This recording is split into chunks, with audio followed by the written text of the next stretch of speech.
Bismillahirrahmanirrahim.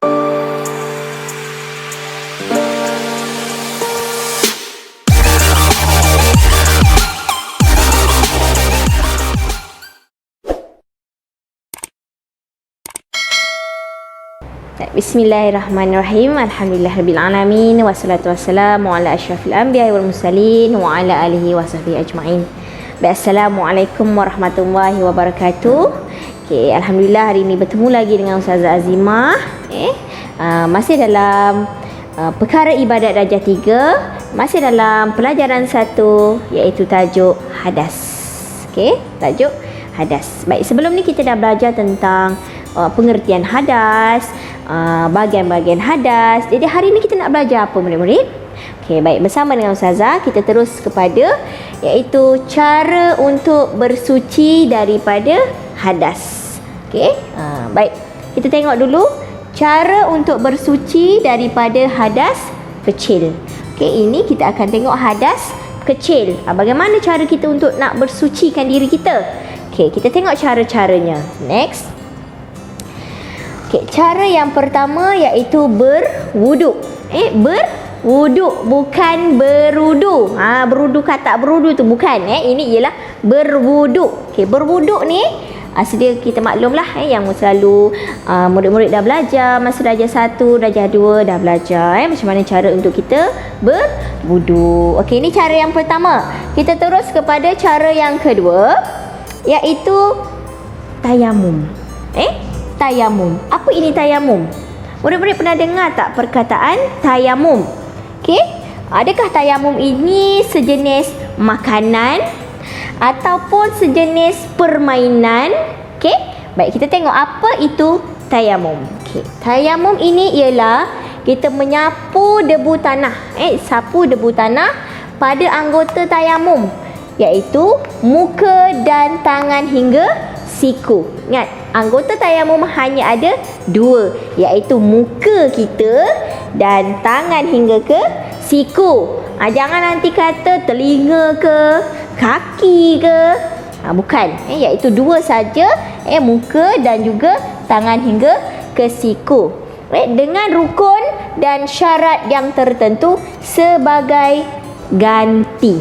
Sebagai ganti kepada apa? Kepada wuduk atau mandi wajib. Ini bermakna kelas.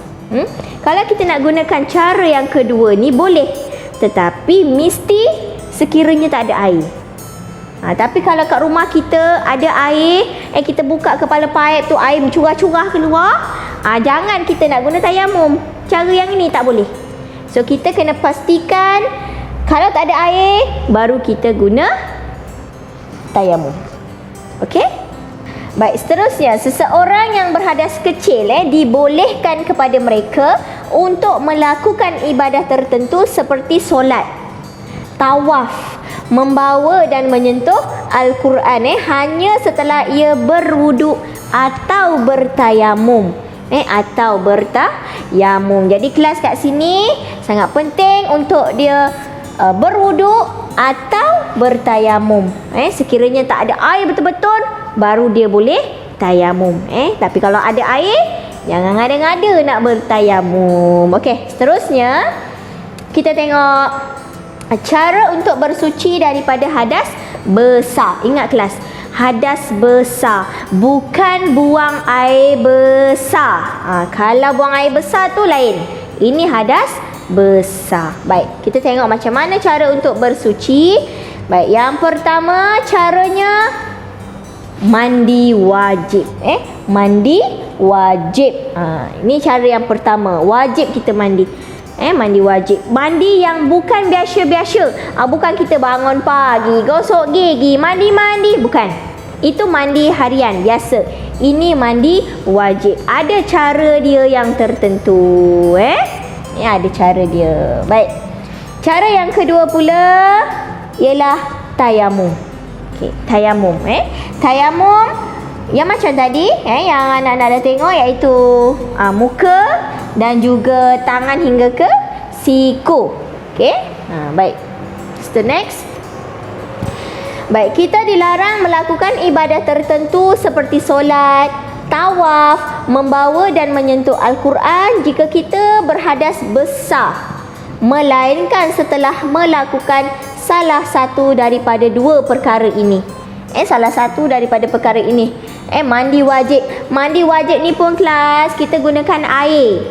Kalau ada air, kita mandi wajib ni. Kalau tak ada air betul, baru kita boleh tayamum. Jangan awak tertiba saja-saja nak tayamum, tak boleh. Okey. Baik, next. Okey kelas, seterusnya kita tengok larangan-larangan ketika berhadas kecil. Apakah larangannya? Okey, kat sini ada 5 larangan-larangan ketika berhadas kecil. Okey, baik kita tengok yang pertama. Okey, yang pertama mendirikan solat. So kita dalam keadaan hadas kecil, kita tak boleh nak mendirikan solat. Tak kisahlah solat itu solat wajib ataupun solat sunat, tetap tak boleh. Okey, itu yang pertama. Yang kedua iaitu tawaf. Apa? Mereka tahu tak apa itu tawaf?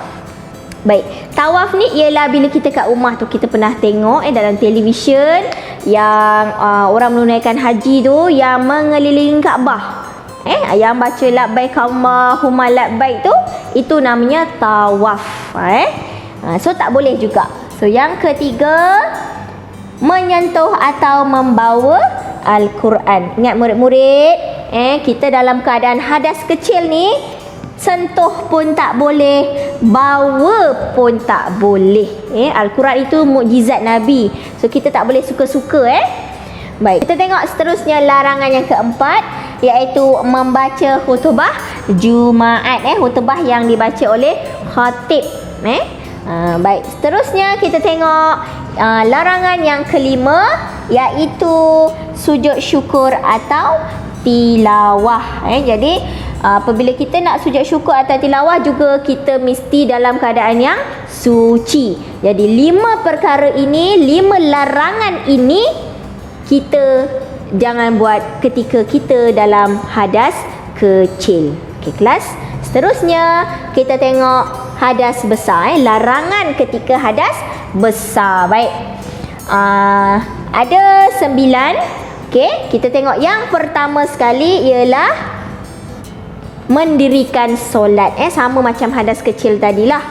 Mendirikan solat pun kita tak boleh. Dalam keadaan hadas besar yang pertama. Yang kedua, tawaf. Okey, pun tak boleh tawaf. Okey. Yang ketiga, menyentuh atau membawa Al-Quran pun tak boleh. Yang keempat, membaca khutbah Jumaat juga tak boleh. Yang kelima, sujud syukur atau tilawah juga tidak boleh. Kenapa Ustazah terus? Sebab kelima-lima ini sama tadi larangannya apabila kita dalam keadaan hadas kecil. So kita tengok yang keenam, iaitu membaca Al-Quran. Ingat, hadas besar. Hadas besar. Menyentuh tak boleh, membawa tak boleh, membaca juga tak boleh. Ingat murid-murid, Al-Quran ini satu mukjizat Nabi yang agung, kita kena pelihara. Baca pun tak boleh dalam keadaan kita berhadas besar. Okey, next. Yang ketujuh, berpuasa. Ingat, berpuasa bagi siapa? Bagi perempuan haid dan nifas. Ingat murid-murid, bagi perempuan. Jangan nanti orang lelaki, saya tak boleh puasa hari ini kerana saya dalam keadaan hadas besar. Jangan. Tak pernah berlaku lagi. Okey? Jangan buat begitu. Okey, seterusnya kita tengok larangan yang ke-8, iaitu berhenti atau duduk dalam masjid. Yang ini bagi perempuan haid dan nifas. Berhenti atau duduk dalam masjid ini, atau dari arti kata lain kita panggil iktikaf. Kita iktikaf sebentar di masjid.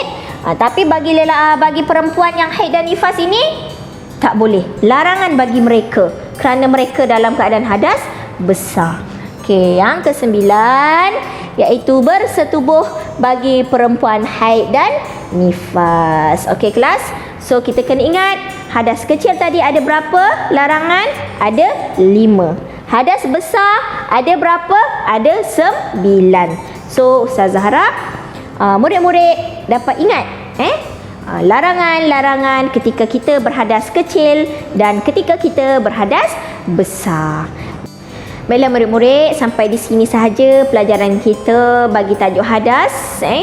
InsyaAllah kita akan bertemu lagi pada masa akan datang pada pelajaran yang baru. Ustazah harap mana yang dah ada kitab tu bolehlah ulang kaji sendiri di rumah.